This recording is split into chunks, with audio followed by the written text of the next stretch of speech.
comigo a sua Bíblia em Romanos capítulo 11, versículo de número 33, o apóstolo Paulo falando um pouco sobre Deus. As coisas deste mundo vão passar, todas elas. Toda circunstância e toda situação vai ficar no passado na sua vida. E o que está diante de você é a sua eternidade, é a minha eternidade. A nossa eternidade, ela deve nos capturar de tal maneira, Romanos capítulo 11, versículo de número 33. A nossa eternidade deve nos capturar de tal maneira, onde o apóstolo Paulo diz, pensar nas coisas que são de cima. As coisas estão passando por nós. Todas as coisas ficarão aqui. Mas eu e você temos um encontro marcado, hora e lugar. E esse encontro é com o nosso Redentor, com o Salvador da nossa vida. E a nossa alma nela, desesperadamente, como o próprio apóstolo Paulo diz, que nós gememos, porque necessitamos sermos recebidos na glória. Romanos capítulo 11, versículo 33. Ó profundidade das riquezas, tanto da sabedoria, como do conhecimento de Deus. Quão insondáveis são os seus juízos e quão inescrutáveis são os seus caminhos. Ele fala sobre a sabedoria e ele fala sobre o conhecimento, ele fala sobre os juízos e sobre os caminhos de Deus. Deus tem os seus caminhos, Deus tem a própria maneira dele, Deus tem a própria sabedoria dele, Deus tem o próprio conhecimento dele, Deus tem o próprio juízo dele. Porque quem compreendeu a mente do Senhor? Ninguém. Ninguém compreende a mente do Senhor. E não necessitamos de compreendermos a mente do Senhor. Simplesmente acatamos as ordens de Deus. Ou quem foi seu conselheiro? Ou quem lhe deu primeiro para que lhe seja recompensado? E esse versículo ele é tremendo, porque hoje a grande parte da maioria dos crentes acham que Deus precisa da gente.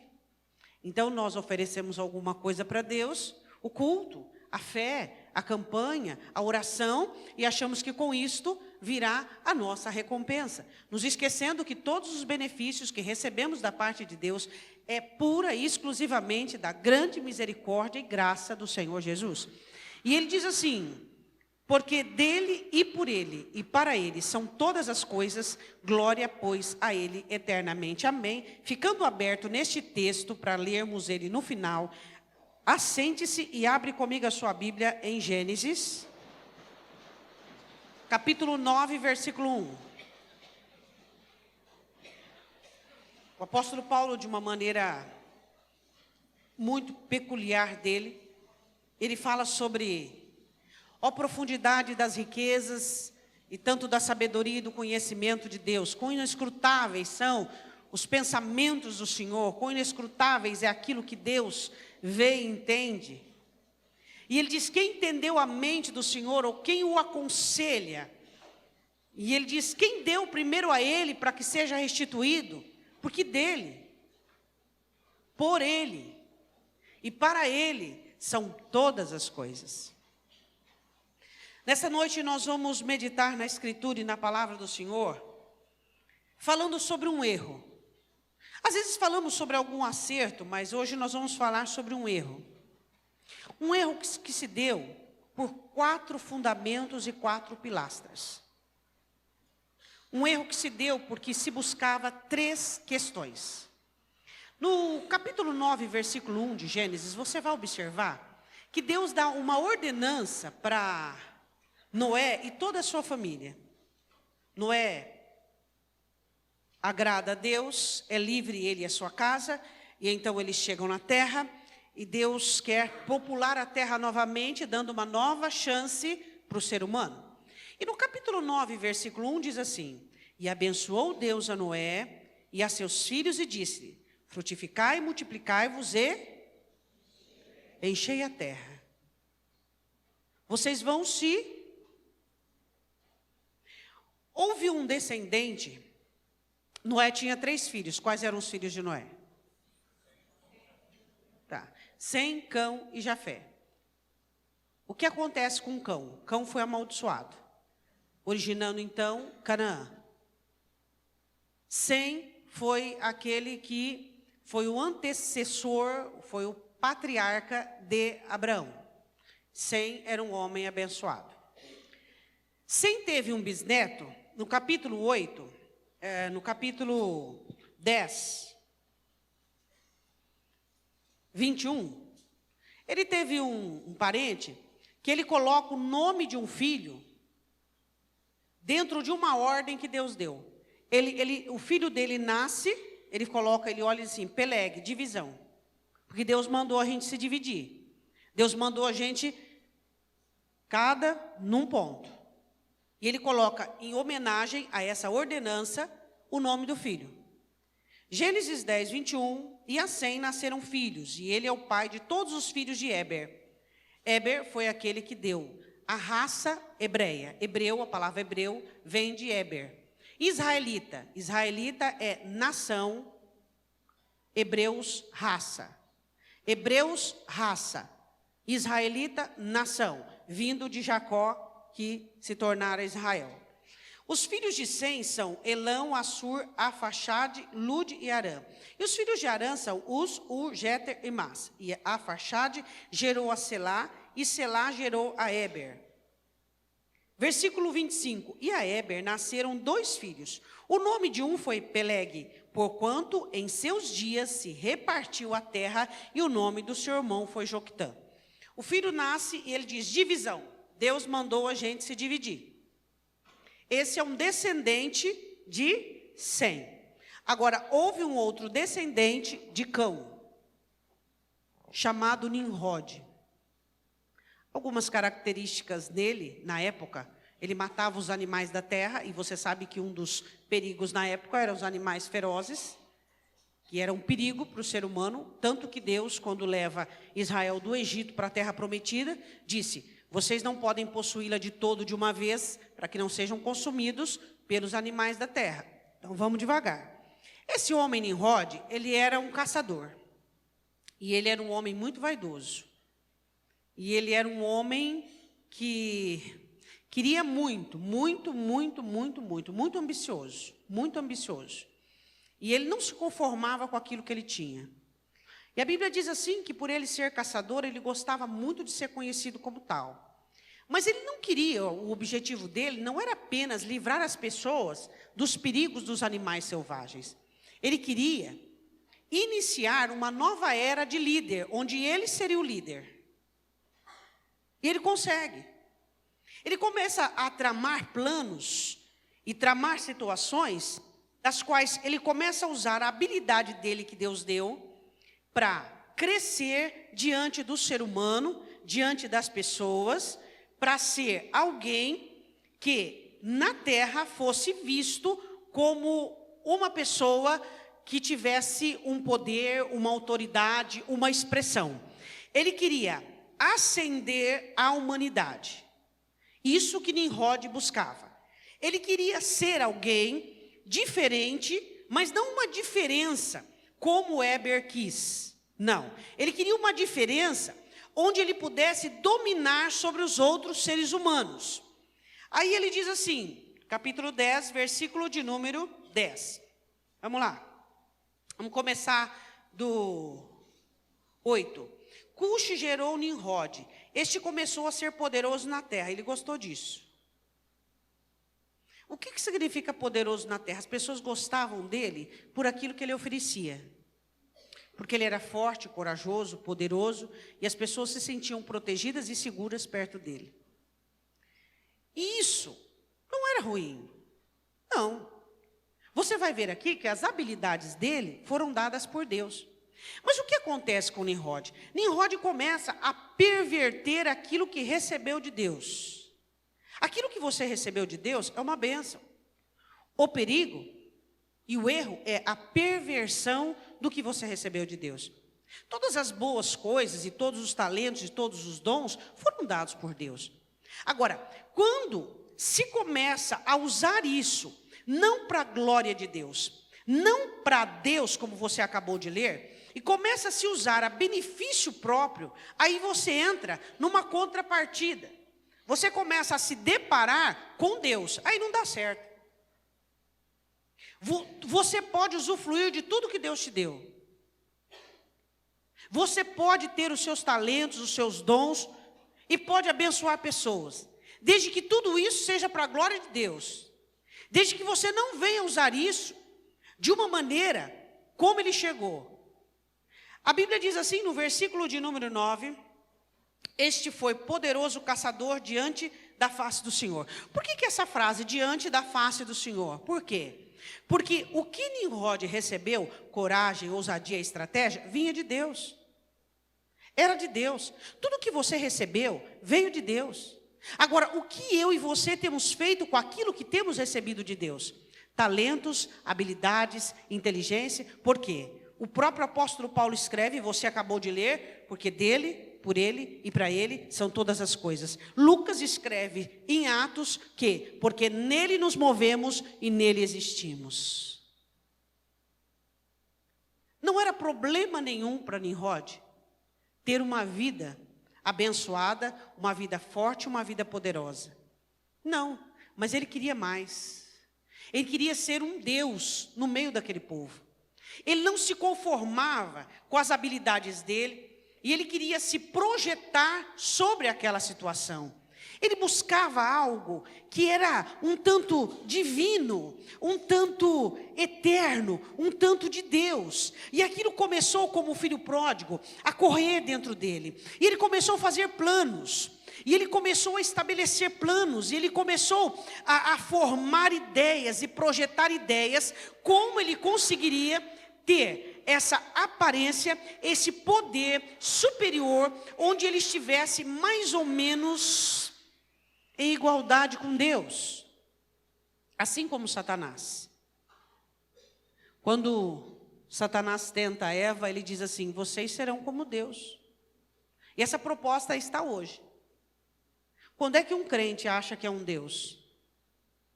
Quando ele dirige a própria vida, quando ele cria os próprios princípios, quando ele faz na Escritura aquilo que dá, aquilo que ele não sente. Eu não sinto.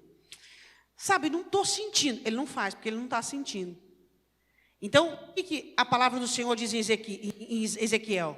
Os vossos corações é o Deus de vocês. Vocês obedecem o coração de vocês. Quando você já ouviu de crente dizendo assim: mas porque eu não sentia mais, sabe, parece que... Agora, peraí. Será que nós somos movidos pelos nossos sentimentos ou somos dirigidos pela palavra? Nimrod começa a desfrutar de todas as habilidades e todo aquele contexto que Deus havia dado, e aquilo começa a crescer de uma maneira degenerativa dentro dele, fazendo com que ele perdesse a noção do senhorio de Deus, fazendo com que ele perdesse a noção de quem ele era, apenas um ser humano, mais corajoso que esse, mais forte do que aquele, mais habilidoso que aquele, mas continuava sendo um ser humano. Será que as nossas habilidades têm tirado de nós a noção que somos meramente seres humanos? Quando o profeta Isaías diz: Senhor, o que eu vou pregar? Ele diz: prega que o homem é como uma erva, que hoje existe e amanhã não mais. O ser humano, Isaías, precisa entender que ele é como um folhelo. Ele é como um folhelo, hoje existe e amanhã não mais. Mas Satanás, desde o Éden, vem programando na mente do homem: vocês são como Deus, vocês são como Deus, vocês são como Deus. Vocês podem decidir a própria vida, vocês podem criar a particularidade de vocês dentro de um contexto, vocês podem fazer o que querem, da maneira que querem, desde que... Nimrod não criou ídolos, Nimrod não apostatou, Nimrod só achava que porque ele era forte e habilidoso, ele podia criar regras particulares e que Deus não ia se importar com isso. Aí a grande pergunta: nós somos filhos de Éber ou filhos de Nimrod? Será que temos levantado colunas de obediência? Deus falou isso e acabou. Deus mandou e acabou. Não importa o sacrifício, não importa o que eu tenho que passar, não importa o que eu tenho que viver, as lágrimas que eu tenho que chorar, não importa o meu coração. Não sejamos filhos de Nimrod, que os nossos planos é para autoprojeção humana. A Bíblia diz assim, e ele era poderoso caçador diante da face do Senhor, versículo 9, parte B. Por isso se diz, havia um ditado, ele começa a ficar famoso, como Nimrod, poderoso caçador diante do Senhor. Versículo 10 do capítulo 10. E o princípio do seu reino, olha só. Ele quer ser rei. Havia alguma ordenança aqui de Deus para ser rei, para ser líder? Não. Havia ordenança de se espalhar na terra. E ele quer ser rei. Então ele tem uma ideia. Uma ideia. Existe uma ideologia. Faz o que tem no seu coração. Faz o que tem na sua mente. Quê? Será que nós somos cristãos assim? Fazemos aquilo que existe no nosso coração e que tem na nossa mente? Para onde vamos com tal ideologia? Hein? Você acha que é o que existe no seu coração que está correto? Você acha que o que existe na sua mente que está correto? Ou eu penso assim, dessa maneira? O que está correto é o que está escrito aqui. Em nome de Jesus, de uma vez por todas, vamos parar com essa mania de achar que nós somos pequenos deuses. E porque eu gosto de uma coisa e aprovo uma coisa, e porque essa coisa está dando certo, é de Deus. E porque eu quero uma coisa e procuro uma coisa, e as coisas estão dando certo, isso é de Deus. Nós não somos deuses. Nós não somos semideuses. Nós somos apenas seres humanos. E Jesus resgatou você. Primeiro lugar, porque eu e você estamos vendidos pelo pecado e pelo amor de Deus. Jesus não me salvou porque eu era uma pessoa especial e eu estava escondida em toda a minha especialidade. Eu era uma pessoa totalmente diferenciada e ele diz: eu vou salvar você porque você é especial. Não, ele salvou a mim e a você porque nós estávamos envoltos e derrubados e destruídos no mundo do pecado. E porque Deus nos ama, e é por isso que Ele nos salvou. É isso que nós precisamos entender. É essa dependência que precisa ser restaurada do cristão para com Deus. Essa ótica exata que livra do inferno. Essa ótica exata, concreta, que tem livrado alguns do inferno. Por quê? Porque Jesus diz: cuidado, a porta é larga, o caminho é largo. Muitos vão querer entrar no céu, Jesus diz, mas a porta é estreita, eles não conseguirão. Por que não conseguirão? Porque a ideologia de Nimrod tem sido pregada no meio das igrejas, onde nós criamos as nossas construções, os nossos planos, os nossos ideais, onde nós fazemos as nossas coisas e vivemos a nossa vida de uma forma paralela. Aqui está o reino e a palavra, e aqui está a minha vida de uma forma paralela, e eu a vivo do jeito que eu quero, do jeito que eu sinto, desde que eu vá à igreja, desde que está tudo bem. E ele começa o seu reino com Babel, capítulo 11 agora, versículo 1. E era toda a terra de uma só língua e de uma mesma fala, toda a terra.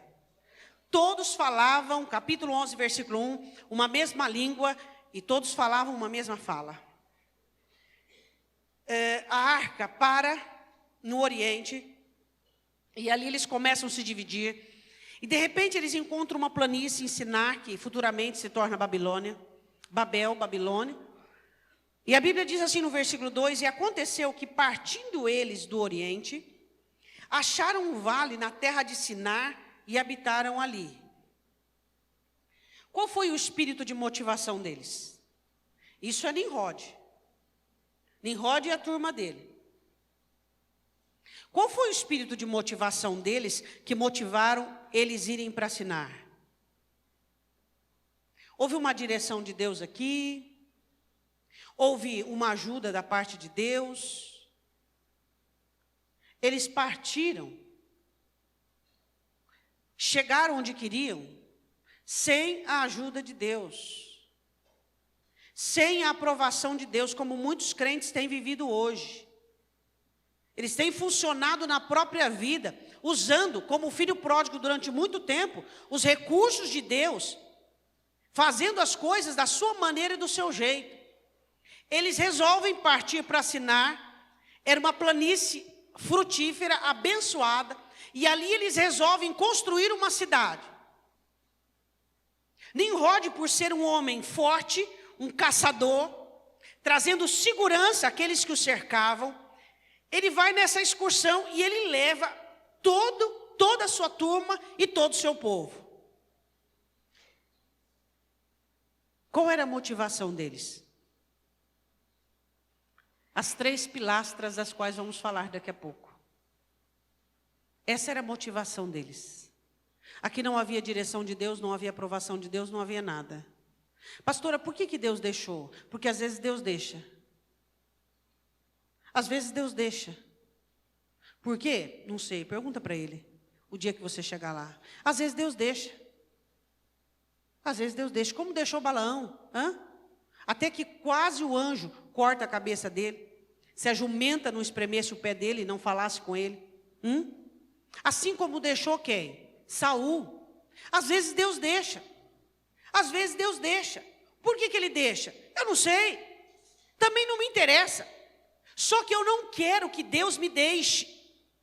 Eu não quero que Deus te deixe. Eu quero que Deus nos governe, nos dirige. Eu quero um Deus que intrometa na minha vida. Eu quero um Deus que para a sua vida, que para a minha vida. Eu quero um Deus que fecha a porta. Eu quero um Deus que coloca limites. Eu quero um Deus de regra, de mandamento. Eu quero um Deus de força, de poder e de autoridade. É esse Deus que nós temos que buscar. Um Deus que entra como família, como pai, corrigindo seus filhos. Um Deus que exorta, que corrige, que redargue, que repreende, que nos coloca no nosso lugar. Um Deus que poda, para que não nos tornemos galhos secos e sejamos cortados. É esse Deus que nós buscamos. Aquela excursão não foi interrompida por Deus. Eles foram. Sem pedir direção, sem pedir ajuda, sem pedir nada de Deus. Aí a Bíblia continua dizendo, no versículo de número 3... E disseram uns aos outros, muito cuidado com essa situação que eu costumo dizer que as suas amizades precisam divergir de você. Você precisa ter amizades que sejam amizades saudáveis. Eu fico olhando para os crentes eles se unem de amizades que todos eles têm a mesma estrutura espiritual. Todos eles têm o mesmo embasamento.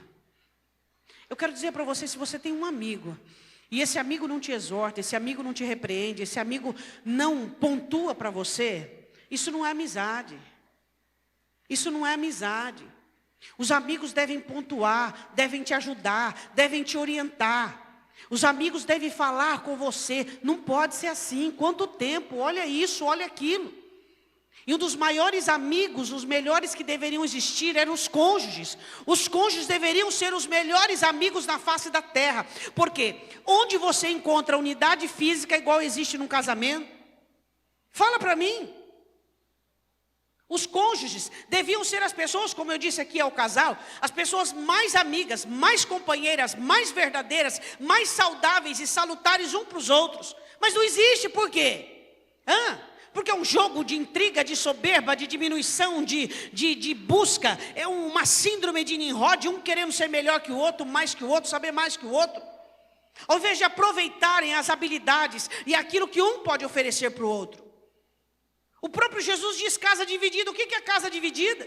Cada um trabalha de um lado, cada um faz de um jeito, cada um faz de uma maneira. A importância de existir esse comum acordo. Se você tem que cobrir a nudez de uma pessoa, você tem que cobrir a nudez do seu cônjuge.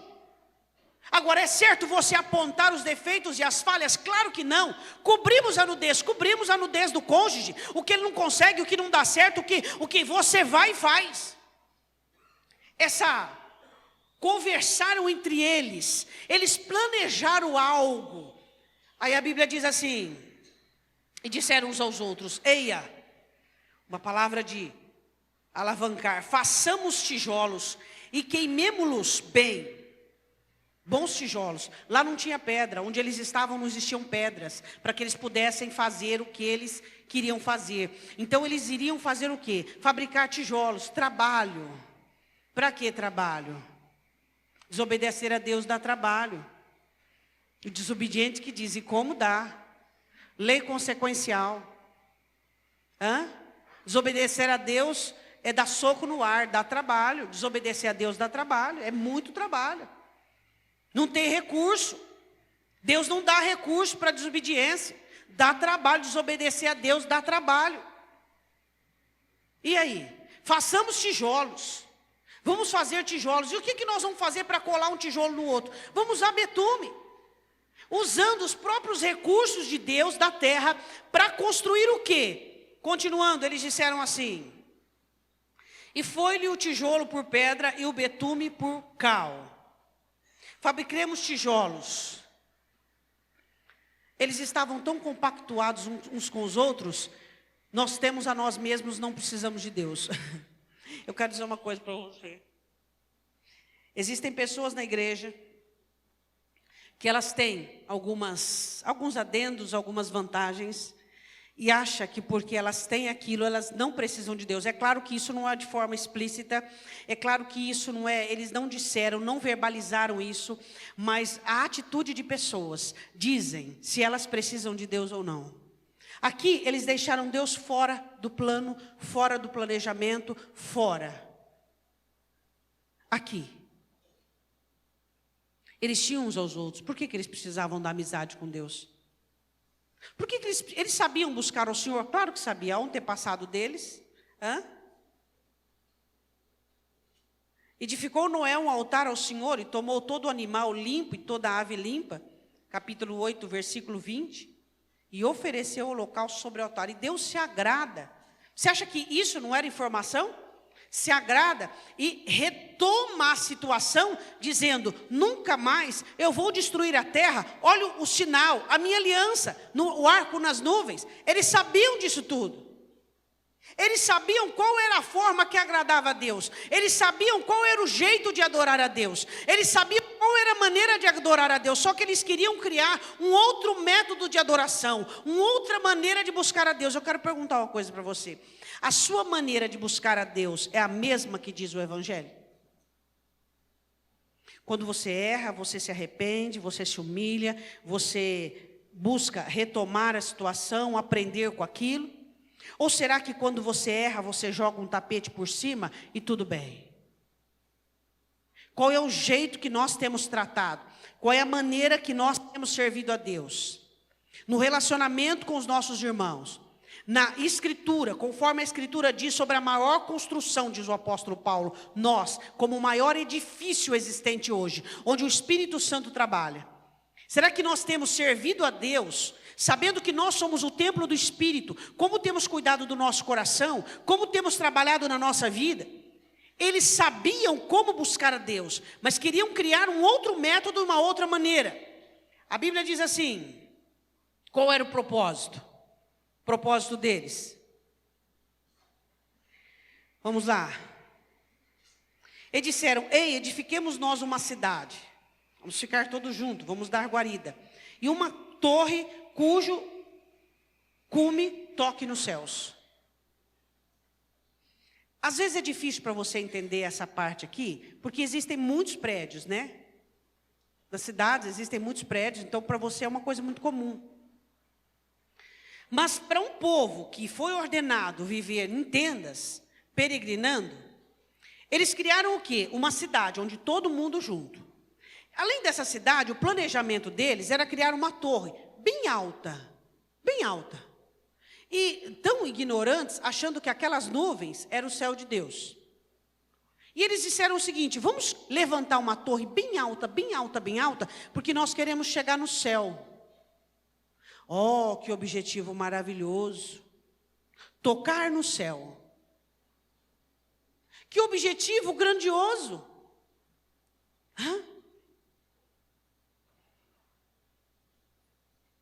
Muito cuidado com a forma que você faz as coisas.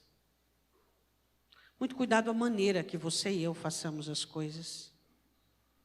Eu disse hoje na escola dominical, eu vou repetir. Todos nós cometemos erros e falhas, mas existem erros que são cruciais. E os erros cruciais são aqueles que batem de frente com os atributos de Deus. Neste momento eles estavam dizendo: nós não precisamos de Deus para chegarmos ao céu. Nós vamos ao céu por nossa própria maneira e esforço. Nosso próprio jeito.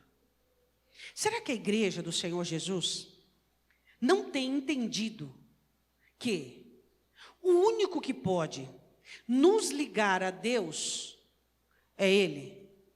E que não existe uma outra forma de estarmos ligados a Deus ou de irmos para o céu, se não observarmos os mandamentos do Senhor e amarmos a palavra dEle mais do que a vida? Ou será que nós nos sentimos tão privilegiados e tão especiais, que achamos que podemos observar o mandamento e ignorar o outro? Você não é perfeito, nenhum de nós somos. Mas existem falhas e erros que não se comete. Como? Mexer nos atributos de Deus. E a soberania é um dos atributos de Deus, que a igreja da nossa atualidade não está só tocando, mas está tentando, de uma forma, derrubar, coisa que nunca vai acontecer. Quando o cristão acha que ele pode viver uma vida superficial no evangelho, ele está negando o domínio e o governo do Senhor. Ele vem à igreja, ele canta canções, ele faz a sua oração, mas existem alguns assuntos da parte dele, assuntos que somente ele governa, características de sua personalidade, que apenas ele governa. O que é isso? Senão o pecado do alto culto. A igreja promove um alto culto, dizendo: eu cultuo a Deus da minha maneira e do meu jeito, e Deus tem que aceitar, porque eu estou fazendo de coração, porque eu estou fazendo com sinceridade. Esse é o maior engano que existe. O culto não é o meu, não é o seu, não é da minha maneira, não é da sua maneira. Não é você chegar no domingo e dizer: hoje eu abro o coração, e na quarta dizendo: hoje eu vim só pôr. Ou você chegar no domingo e dizer: hoje é só para... O culto não é o meu, não é o seu, é o culto que está escrito. É aquilo que agrada a Deus, da forma que agrada a Deus. E eu e você não somos meninos e nem infantos para não sabermos o que é que Deus quer. Todos nós somos sabedores do que Deus procura em nós. Deus procura homens e mulheres que aprendam a adorá-lo em espírito e em verdade, a cultuá-lo da forma adequada. Coisas que agradam a Deus: quebrantamento, fé, dependência dele. Isso agrada a Deus. Todos nós sabemos. Mas achamos que porque fazemos parte de uma igreja, porque temos o nome arrolado não sei aonde, porque nós temos uma ligação íntima com Deus. Por quê? Por quê? Fica aberta aí, eu quero que você vá comigo em João 14. Eu gosto muito desse texto. João capítulo 14. Satanás trabalha acirradamente para poder afastar o cristão do objetivo dele, amar e agradar a Deus. Na sua vida cristã vai surgir momentos em que você vai ter que optar entre obedecer a Deus e o que você sente, obedecer a Deus e o seu ego, obedecer a Deus e suas necessidades, obedecer a Deus e sua vontade, obedecer a Deus e você faz o quê? Vai existir momentos, aí o que acontece? Não obedeço a Deus e faço o que eu quero e preciso. E entro com as minhas desculpas. É porque eu não estava sentindo no meu coração. É porque eu precisava. Hoje o que nós mais vivemos é cada um da sua maneira, cada um por si e Deus por todos. Mentira. João capítulo 14, versículo de número 21. Aquele que tem os meus mandamentos e os guarda, esse é o que me ama. Então dizer que ama Jesus é guardar a palavra. E aquele que me ama será amado de meu Pai, e eu o amarei e me manifestarei a ele. Eu vou viver dentro dele, porque ama e guarda os meus mandamentos. Versículo 23, Jesus respondeu a uma pergunta de Judas, não Iscariotes. Disse: se alguém me ama, guardará a minha palavra, e o meu Pai o amará, e viremos para ele e faremos nele morada. Guardar a palavra é cumprir o mandamento. O que o mandamento diz? Que você tem que chorar, que você tem que ser quebrantado, que você tem que confessar sua miséria, que você tem que mudar. Faz um ano que você não tem uma expressão de mudança. O que é isso, se não religião? O que é isso? Quanto tempo eu e você temos nessa terra? Não sei, você não sabe. Por isso que Jesus diz sobre o efeito surpresa. que quando ele vier, ninguém vai saber. Muitos vão estar de calça curta.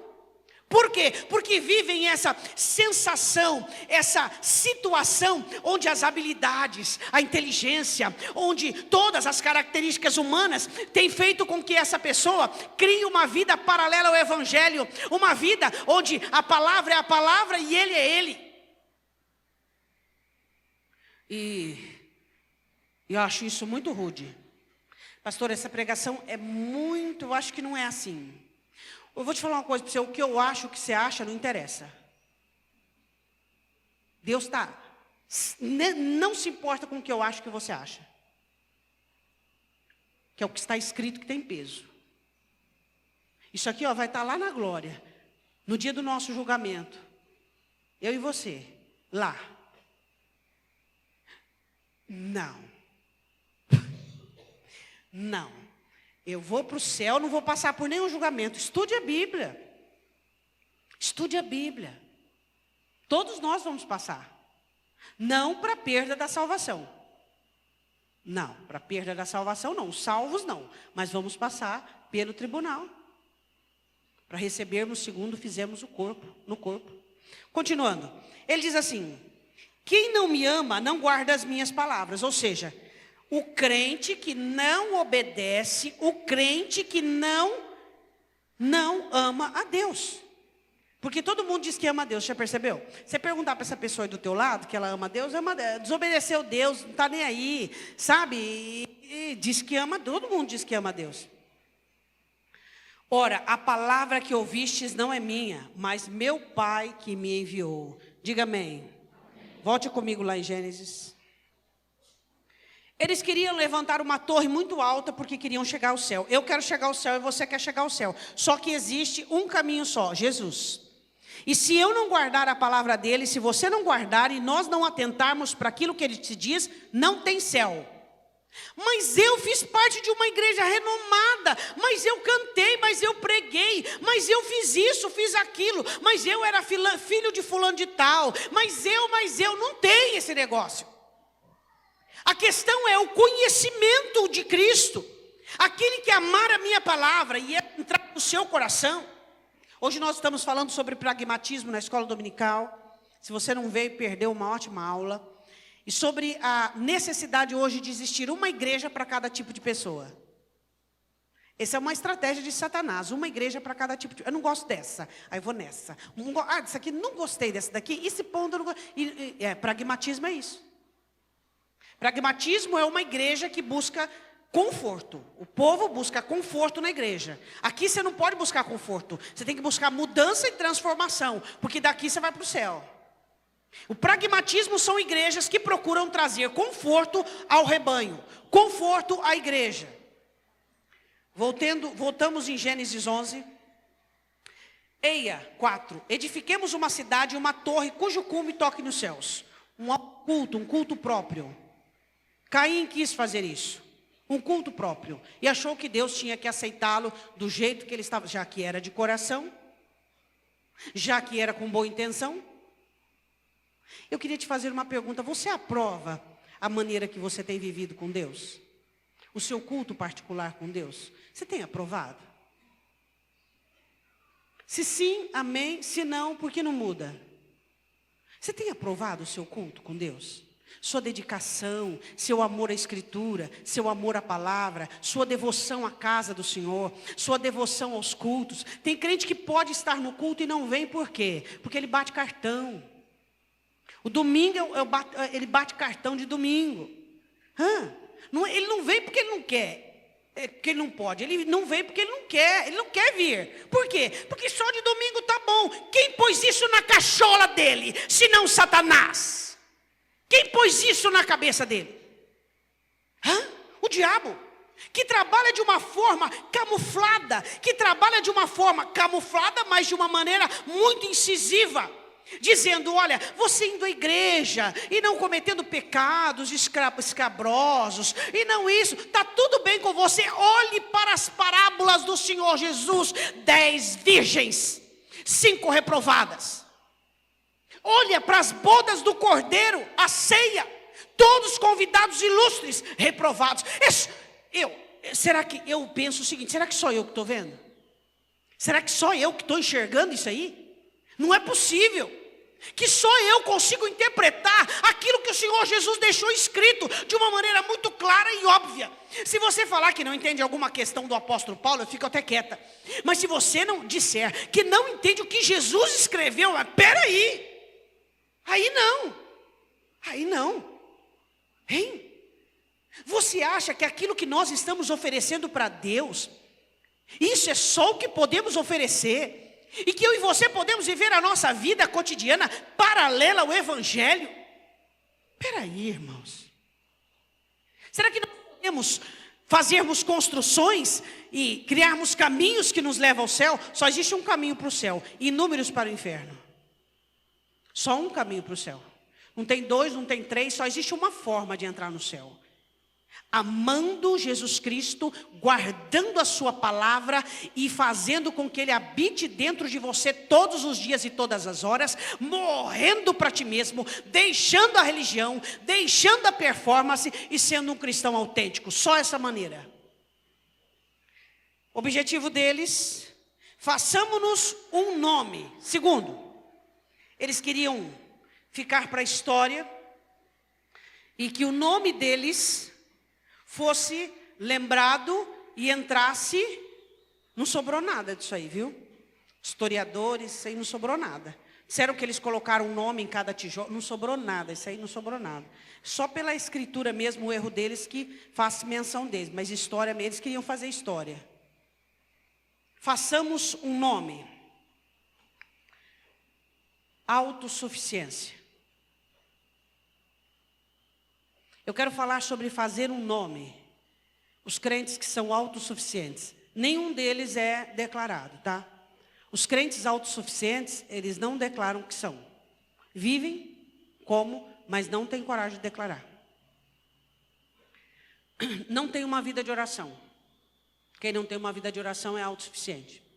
Não tem uma vida de busca da palavra. Quem não tem uma vida de busca da palavra é autossuficiente. A vida está boa, Deus está abençoando, estou prosperando, está tudo bem. Autossuficiente. Façamos-nos um nome. Queremos ser reconhecidos. Você depende de Deus?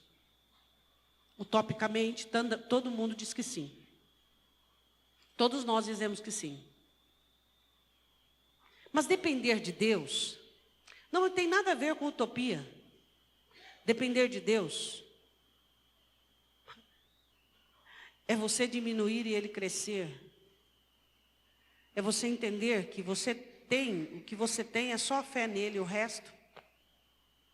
A única posse que você tem é a sua fé. Você crê nele e confia nele acima de tudo e de todas as coisas. Seu dinheiro, sua posição, seu sobrenome, seu cargo, seu dom, tudo isso é perecível. E tudo que você tem é ele. E só existe um nome acima de todo nome, que é Jesus Cristo. Esse é o nome que deve ser amado, adorado, servido e desejado por todos nós. Fique aberto em Gênesis 11, vá comigo em Deuteronômio 8. Eu amo esse texto. Todo crente devia ler esse texto. Quem é um crente abençoado aqui? Diga amém. Você tem que ler esse texto todo dia. Todos os dias, principalmente nos dias de hoje. Todo dia você tem que ler esse texto. Deuteronômio 8, nós vamos ler apenas alguns versículos a partir do 13. Se é um crente abençoado, você tem que ler esse texto todo dia. Deuteronômio 8, 13. O Senhor falando das bênçãos que Ele vai oferecer para o seu povo. Todos acharam? E se tiverem aumentado os teus gados e os teus rebanhos, e se acrescentar a prata e o ouro, e se multiplicar tudo quanto tens, se eleve o teu coração, e te esqueças do Senhor teu Deus, que te tirou da terra do Egito, da casa da servidão, que te guiou por aquele grande e terrível deserto de serpentes ardentes, de escorpiões, de terra seca, em que não havia água e tirou água para ti da rocha pederneira, que no deserto te sustentou com maná, que teus pais não conheceram, para te humilhar e para te provar, para fim te fazer bem, e digas no teu coração, a minha força e a fortaleza da minha mão me adquiriu este poder. Antes te lembrarás do Senhor teu Deus, que Ele é o que te dá força para adquirires riqueza, para confirmar a sua aliança que jurou a teus pais, como se vê neste dia. Volte em Gênesis 11. Façamos um nome. Não é o nome do Senhor, não é a grandeza dEle, não é a glória dEle. Nós acabamos de cantar um hino, mostra-nos a tua glória. Você sabe quem manifestou a glória de Deus? Jesus Cristo. Nós já vimos a glória de Deus, é Jesus. Nele foi manifestada a glória do Pai. Eu vi, você vê. Nós temos visto a glória de Deus, é Jesus Cristo. Ele é a glória do Pai. Agora, a questão é, façamos-nos um nome. Quando Satanás te tenta, colocando em jogo a sua importância, qual é a sua reação? Não, eu não vou permitir isso, não vou aceitar isso, não. Ou você abaixa a cabeça e diz amém, como Davi fez com Simei. Amém, se esse homem quiser me amaldiçoar, amaldiçoa. Agora não é hora disso. Será que a vaidade e a soberba? Não, você acredita nisso? Você acredita nisso? Tem gente que se acha melhor porque é mais inteligente. Tem gente que se acha melhor porque tem mais dinheiro. Você acredita nisso? Porque é bem nascido. Tem gente que se acha melhor porque não rouba, não mata, não prostitui, não adultera. Você acredita nisso?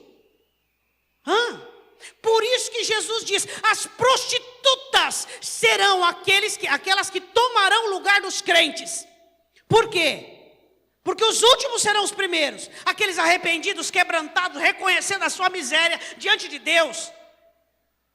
Não é a sua prática de pecado que te faz péssimo, mas aquilo que existe dentro de nós, que é o pecado original. Quem somos? Feitos de barro, vendidos do pecado, resgatados por Cristo pela sua graça e pela sua misericórdia. Nada a nós, tudo a Ele. Ele é o grande, Ele é o poderoso, Ele. Essa igreja da atualidade diz, oh Jesus, que o teu nome seja glorificado, mas tem, querido, partículas da glória do Senhor Jesus, parte da glória do Senhor Jesus. Ele é o grande, eu e você, nós não somos nada, nós somos dependentes da graça dEle diariamente, e se não fosse o favor dEle, nada seríamos, nada. Nem conseguiríamos conduzir a vida, nem conseguiríamos sustentabilidade diante das situações. É a misericórdia dEle, é o favor dEle. Façamos-nos um nome. Queremos ser grande, queremos ser conhecidos, queremos. Uma vontade corrompida. A vontade que a igreja deve ter é por Cristo. O desejo da igreja deve ser por Jesus, por amá-lo, por querê-lo. Você reclama de seus problemas? Pois é, Deus também tem um grande problema. Quais são os problemas de Deus? Qual é o principal problema de Deus? Hoje, a atualidade de uma igreja que não quer buscar, que não quer orar, que não quer se humilhar. Uma igreja que busca glamour, uma igreja que busca nome, reconhecimento, arrogante, soberbo. Será que temos condições de falarmos dos nossos problemas para Deus? Deus tem um problema, mas Ele não é grande. Não, porque Ele diz em Hebreus, eu corrijo e castigo a todo que amo, a todo que recebo por filho. Ele resolve esse problema com a correção, Ele resolve esse problema com o castigo, nos castigando, nos exortando, fazendo-nos viver leis consequenciais, ensinando-nos, podando e recebendo de bom grado a exortação que vem da parte de Deus, porque não temos nome, temos que ser conhecidos pelo nome dEle. Somos cristãos, porque Ele é o Cristo, Ele é o ungido, Ele é o separado. Somos cristãos. Terceiro e último, façamos-nos um nome, para que não sejamos espalhados sobre a face de toda a terra. Primeiro fundamento deles, o autoculto. O segundo fundamento deles, a autossuficiência. O terceiro fundamento deles, a desobediência. 3 fundamentos de Babel. Deus mandou com que nós nos espalhássemos, e o objetivo de criar essa torre, criar essa cidade e fazermos um nome, quer dizer, quem que vai enfrentar-nos? Quais são os líderes da tribo de Sem ou de Jafé que vai enfrentar-nos? Porque se nós formos poderosos, nós podemos ficar aqui? Não. Tudo bem se eles dissessem isso sobre Sem, sobre Jafé, mas eles se esqueceram de Deus.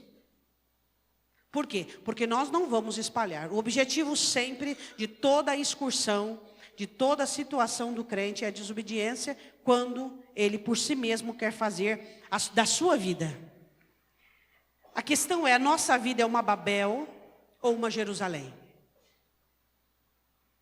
É uma Babel ou uma Jerusalém? Essa é a questão.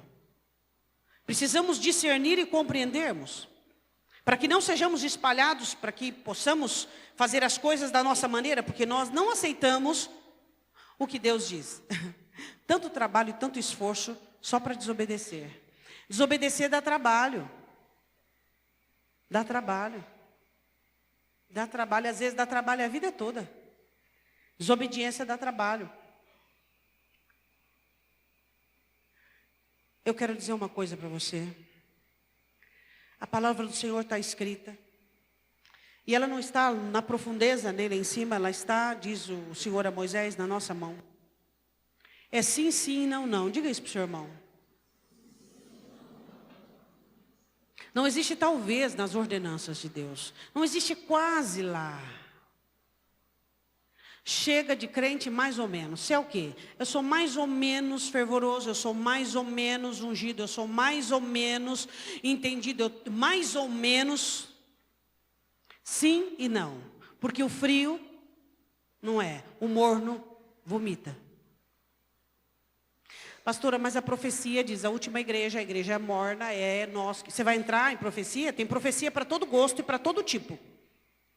Eu quero as profecias que falam dos eleitos, dos santos. Você quer a profecia que fala dos eleitos e dos santos. É isso que nós queremos para a nossa vida. É isso que nós precisamos entender para a nossa vida e objetivarmos para nós. É isso que nós queremos. Desobediência. Você é obediente ou mais ou menos? Somos obedientes? Temos obedecido a Deus? Terminando, ele diz assim: e desceu o Senhor para ver a cidade e a torre que os filhos dos homens edificavam. Claro que isso aqui é uma linguagem humana, para ver a cidade. Deus sabia do intento desde o início. Então se faz uma reunião celestial. E o Senhor disse: eis que o povo é um, e todos têm uma mesma língua. Isto é, o que começam a fazer agora, não haverá restrição para tudo o que eles intentarem fazer. Tão diferente de tudo aquilo que é se pregado no dia de hoje, não é verdade? Fazer, fazer, fazer, fazer. Aqui você conhece um Deus que tem por objetivo impedir o ser humano de fazer. Você gosta de um Deus assim? Tem gente que não gosta. Só gosta de um Deus aquiescente, que não diz não e que assina embaixo de tudo que o crente faz. Se você é filho de Deus, Deus deixará bem claro o que gosta e o que não gosta na sua vida. Vamos fazer algo para que essa unidade não os destrua mais. Essa cumplicidade não faça mais mal do que tem feito. Diga, divisão. Sabe do que fala esse texto de divisão? Sobre você saber que você vai ter que dar conta diante de Deus. Cada um dará conta de si. Cada um dará conta de si. Hoje nós sofremos isso aqui, ó. As pessoas, elas usam um contexto. Ninguém fala em línguas estranhas, eu também não falo. Também não, também não, também não. Olhe para Cristo. Olhe para Jesus Cristo. Foi Ele que Deus enviou em forma de homem para nos ser o exemplo. Todo mundo fala uma mesma língua, todo mundo tem o mesmo contexto religioso, todas as pessoas no mesmo patamar. De frio para mais ou menos, para morno, diverge a temperatura em pouco. Onde estão aqueles que dizem, eu e Deus temos uma aliança individual e particular? Você vê isso muito em casamento. A mulher e o marido dividem a mesma estrutura espiritual. O marido não ora, a mulher não ora, o marido não busca, a mulher não busca, assim vai. Embora. As pessoas se tornaram codependentes umas das outras. Elas não conseguem entender que o crescimento, que a salvação, que a santidade é individual. E que cada um vai responder por si. Agora, é certo, nós aderirmos ao mesmo formato, estou falando de uma forma nociva. A mesma forma que desagrada a Deus, o mesmo contexto que desagrada a Deus, todo mundo mediano quase perdoa, quase ama, quase anda a primeira milha, a segunda não, de jeito nenhum, quase entende, quase estuda, quase busca, quase entende, quase sabe. Não existe em você um fogo, uma chama? Deus, Deus, Deus, Deus, Deus, Deus, eu não me conformo. Deus, Deus, eu não posso tomar essa forma. O apóstolo Paulo diz, não conformeis com este mundo. Não vos conformeis, mas transformai-vos pela renovação do vosso entendimento. Pelo poder da palavra, teu entendimento vai renovando. O Senhor vai falando com você, e você vai ficando incomodado. Deus, eu não posso. Deus, eu não posso. Por exemplo, se eu partir agora e chegar diante do Senhor, o que eu vou apresentar? Nada. Eu vou dizer, eu fui, eu não adulterei, eu não. Mas o que é que você fez? Pecais quando sabeis o que deves fazer e não fazes. Os 3 pecados de Nimrod e sua turma: autoculto, autossuficiência e desobediência. Querendo burlar a palavra. Bom, eu não estou fazendo totalmente contra, é quase parecido. Tem quase parecido na Escritura? Tem quase cumprir, quase conseguir? Não. Então é preto no branco, sim e não. Não existe meio termo. Não existe quase crente, não existe quase santo, não existe quase, não existe. Isso aí são terminologias que nós, pelos nossos fracassos, temos criado. Mas isso não existe na Escritura. E aí, você é quase santo, quase crente, quase salvo, quase fiel, quase dedicado, quase consagrado, quase dependente, quase. Quando é que esse quase vai eliminar? Eu quero que você feche os seus olhos. A ação de Deus é: confundamos as línguas. E aí cada um foi obrigado a se distanciarem segundo a língua, formando então as nações que hoje nós conhecemos. Eu quero que você feche os seus olhos. Se você quiser dobrar o seu joelho no chão, pode dobrar o seu joelho no chão. Babel, confusão. As coisas de Deus são tão simples. As coisas de Deus são tão alcançáveis. Chega de autoculto. Chega de você viver a sua vida religiosa do seu jeito. Tem uma maneira. Jesus é a maneira da vida cristã que temos que viver. Você não pode ter uma vida religiosa particular sua. Você não pode ter o seu jeito de adorar a Deus, a sua maneira de adorar a Deus. Você estipulou um currículo pessoal e você está sendo guiado por esse currículo. Domingo eu vou na igreja, de quarta às vezes dá para ler a Bíblia, às vezes não dá. Você não pode fazer isso. Não pode. O Espírito Santo está batendo a porta do seu coração, chamando você para incendiar a sua alma de paixão, para quebrantar o seu coração, para te dar o amor que você precisa por Deus. Chega de nos contentarmos da maneira que somos. Não se conforme com o jeito que você é. Não se contente. Diga para Deus nessa noite. Diga para o Senhor nessa noite: Deus, chega. Eu não quero a minha vida uma Babel. Nimrod olhava para a turma, tudo estava em ordem, tudo conforme o planejado.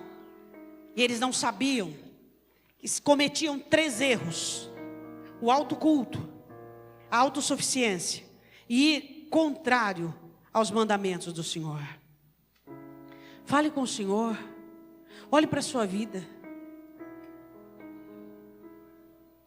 Que tipo de culto você tem oferecido ao Senhor? Você vem à igreja e você fica olhando para uma coisa, olhando para outra, olhando para outra, e você fica reparando nisso, reparando naquilo. Nem no culto você consegue abrir seu coração. E até quando você ouve a palavra, você já está pré-concebido. Você já está pré-estabelecido. Não é este culto que Deus tem para ti. Jesus veio nos trazer o exemplo do culto. Você precisa buscar um coração quebrantado, um coração humilde. Você precisa buscar verdade, sinceridade, simplicidade, humildade. Para esse negócio de ficar julgando, de ficar apontando, de ficar analisando. Se você quer analisar alguém, analise você mesmo. Observe você mesmo. Procure em você mesmo aquilo que está desagradando a Deus. Não seja autossuficiente. Tudo que Deus te deu é para a glória dEle. Se não for para a glória dEle, vai ser para a sua destruição. Como aconteceu com Nimrod e Babel. Tudo que Deus te deu é para a glória dEle.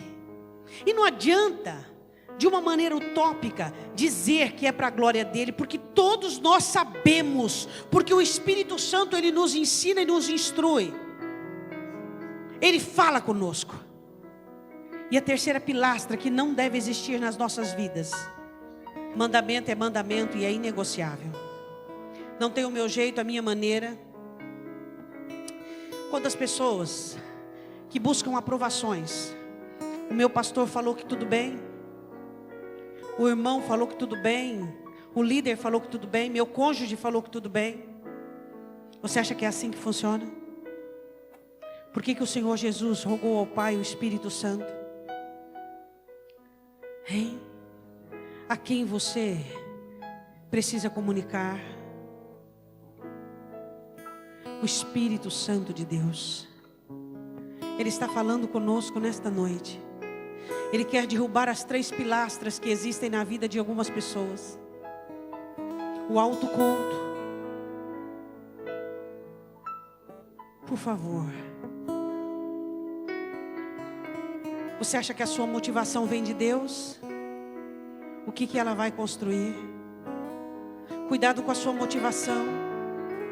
Cuidado com a sua motivação.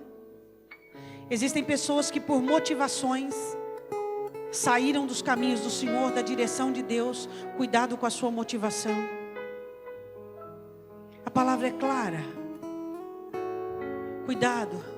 Cuidado quando a sua necessidade é maior que o mandamento. Cuidado quando a sua vontade, os seus planos é maior do que aquilo que Deus diz.